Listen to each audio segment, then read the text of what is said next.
আজকে কতটা লেট হয়ে গেল। ওই দেখ ম্যাডাম, এখন ঘরে ঢোকার সময় হয়েছে।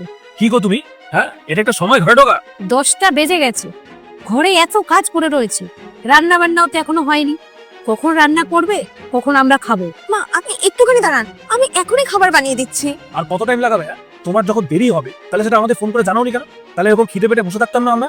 আমাকে 30টা মিনিট সময় দাও, আমি রান্না করে এখনই নিয়ে আসছি।